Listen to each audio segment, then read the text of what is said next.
नमस्कार, आपका स्वागत है IMS टुडे में। और आज हमारे साथ मौजूद हैं प्रोफेसर KG सुरेश, वरिष्ठ पत्रकार एवं पूर्व कुलपति माखनलाल चतुर्वेदी, राष्ट्रीय पत्रकारिता विश्वविद्यालय भोपाल। सर, आपका स्वागत है IMS टुडे में। नमस्कार। सर, आपके अनुभव के आधार पर आप पत्रकारिता जो भारत में चल रही है उसके सुधार के लिए आप क्या सलाह देना चाहेंगे? देखिए, मेरा ये मानना है, दो तीन बातें हैं। मैं ये समझता हूँ कि पत्रकारिता शिक्षा का कोई रेगुलेशन नहीं है, कोई नियमन नहीं है, जिसके चलते कोई भी कहीं से भी किसी गली कूचे में जो है टीचिंग शॉप्स को चला रहा है। मीडिया एजुकेशन को रेगुलेट करने की ज़रूरत है। जैसे विधि का शिक्षा होता है, लीगल एजुकेशन होता है, इसको रेगुलेट करने के लिए आपका बार काउंसिल ऑफ इंडिया है। उसी तरीके से आपका नेशनल मेडिकल कमीशन है मेडिकल एजुकेशन के लिए। Media education council of India की स्थापना की ज़रूरत है, जिसके अभाव में कोई भी कहीं भी डिप्लोमा सर्टिफिकेट प्रोग्राम्स चला रहा है। कहीं ना कहीं इस पर एक अंकुश लगने की आवश्यकता है, क्योंकि इसमें बेसिक फैसिलिटीज़ भी विद्यार्थियों को नहीं पहुंच रहा है और कोई बेसिक स्टैंडर्ड सिलेबस भी नहीं है। तो एक स्टैंडर्डाइजेशन की ज़रूरत है, पहली बात। दूसरा जो है, टेक्नोलॉजी दिन दूनी रात चौगनी बढ़ रही है। इसके साथ हम पेस कैसे रख पाएंगे, इसके बराबर कदम ताल हम कैसे कर पाएंगे, ये एक बड़ी चुनौती है। इसके लिए आपसी सहयोग की ज़रूरत है। आपके संस्था में कुछ चीज़ें हैं जो मेरे संस्था में नहीं है, मेरे संस्था में कुछ चीज़ें हैं जो आपके यहाँ नहीं है। तो हम कोलैबोरेशन और कोऑपरेशन के माध्यम से हम अपने विद्यार्थियों को तैयार कर सकते हैं। दूसरा, मीडिया के जो टीचर्स हैं उनको अपस्किलिंग की ज़रूरत है। कई टीचर्स बहुत पहले मीडिया छोड़ चुके हैं या बहुत पहले मीडिया में शिक्षण हुआ था, लेकिन मीडिया में क्रांतिकारी परिवर्तन रोज हो रहा है, खासकर टेक्नोलॉजी में। तो ऐसे में अपने आप को अपडेट रखना बहुत आवश्यक है। सिर्फ टेक्नोलॉजी ही नहीं, हमें कंटेंट में भी अपडेट करने की ज़रूरत है। कंटेंट का फॉर्मेट बदल गया है। पहले लोग आधा आधा घंटे तक बैठ के प्रोग्राम देखते थे। आज आप जो है 1 मिनट का जो है आप रील्स देखते हैं, वो भी 1 मिनट भी लोगों के पास सब्र नहीं है देखने के लिए। उसको कैसे तैयार किया जाए, कंटेंट क्रिएशन में कैसे ट्रेनिंग किया जाए, आज हमको इन सब विषयों पर जो है अपस्किलिंग की ज़रूरत है। तो मैं समझता हूँ कि मीडिया शिक्षा में और अच्छे भारतीय संदर्भ ग्रंथ की आवश्यकता है, यानी कि इंडियन रेफरेंस बुक्स, क्योंकि अभी ज़्यादातर पुस्तकें पश्चिम से आती हैं, तो हमको उसको समझने की ज़रूरत है। तो मैं समझता हूँ कि भारत में 200 साल हो गए मीडिया एजुकेशन के, जो मीडिया के हो गए 200 साल, और 100 साल मीडिया एजुकेशन के हो गए। और अब वो वक्त आ गया है जब हमें जो है मीडिया एजुकेशन को सुदृढ़ बनाना है, इसको जो है सार्थक और प्रासंगिक बनाना है हमारे मीडिया के विद्यार्थियों के लिए। इसलिए ये कदम उठाना बहुत आवश्यक है। सर, क्या आप हमें बताएंगे कि AI के माया जाल ने पत्रकारिता को किस तरह से प्रभावित किया है? मैं समझता हूँ कि AI से हमें डरना नहीं चाहिए। पहले कंप्यूटर से हम लोग डरते थे, अरे कंप्यूटर आएगा तो बेरोज़गारी हो जाएगी, दुनिया भर की बातें। और इसी तरीके से जो है बाद में मोबाइल आया, स्मार्टफोन आया। आज हम देख रहे हैं स्मार्टफोन कितना उपयोगी बन गया है हमें पत्रकारिता के लिए।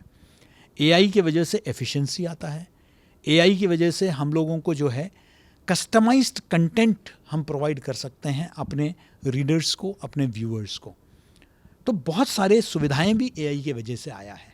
लेकिन AI के कुछ थ्रेट्स भी हैं, डीप फेक्स हैं, कई चीज़ों से हमें अलर्ट रहने की ज़रूरत है। मुझे नहीं लगता है कि ह्यूमन इंटेलिजेंस के ऊपर कभी AI जाएगा, और AI की अपनी लिमिटेशन है, क्योंकि AI is driven by human intelligence.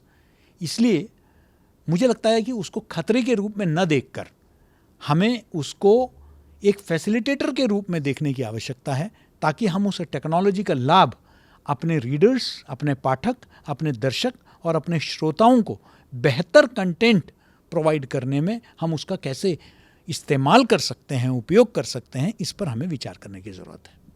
Sir, आपके विचार से भारत में पत्रकारिता का भविष्य कैसा है और आगे आने वाले समय में हम किन चुनौतियों का सामना करेंगे? मैं समझता हूँ कि भारत में पत्रकारिता का भविष्य बहुत उज्जवल है, क्योंकि एक सूचना क्रांति के दौर से हम चल रहे हैं। हाँ, मीडिया का स्वरूप शायद बदल सकता है। पहले जो लोग प्रिंट पर निर्भर थे, अब डिजिटल की तरफ बड़े तादाद पर चले गए हैं।